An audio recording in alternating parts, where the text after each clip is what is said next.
Brazil, Bharat, চীনের মতো দেশগুলির উচ্চ শুল্কর দোহাই দিয়ে রিসিপ্রোকাল ট্যারিফ চালু করতে চলেছে মার্কিন প্রেসিডেন্ট ডোনাল্ড ট্রাম্প।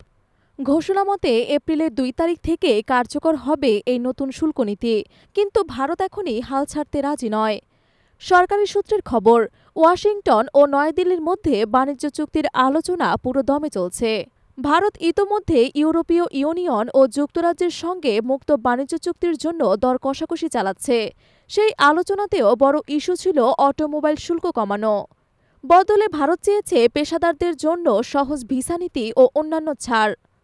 সংশ্লিষ্ট মহলের মতে ভারতের অটোমোবাইল শিল্প এখন যথেষ্ট প্রতিযোগিতামূলক, তাই মার্কিন গাড়ি নির্মাতাদের সঙ্গে টক্কর দেওয়ার ক্ষমতাও রয়েছে। তবে শর্ত একটাই, মার্কিন যুক্তরাষ্ট্র যদি পাল্টা সুবিধা দেয়। ট্রাম্প প্রশাসনের অন্যতম প্রধান দাবি আমেরিকান গাড়ির উপর ভারতের শুল্ক কমানো হোক, তবে ভারত এখনও সেই বিষয়ে কোনো চূড়ান্ত সিদ্ধান্ত নেয়নি। বাণিজ্য বিশেষজ্ঞদের মতে ওয়াশিংটনের সঙ্গে চুক্তি করতে গেলে এই দাবির দিকেও নজর দিতে হবে নয়াদিল্লিকে। ট্রাম্পের এই নতুন ট্যারিফ নীতি কার্যকর হলে ভারত মার্কিন বাণিজ্যে বড়সড় প্রভাব পড়তে পারে। তাই আপাতত নয়াদিল্লির লক্ষ্য একটাই, আলোচনার মাধ্যমে সমাধানের রাস্তা খোঁজা।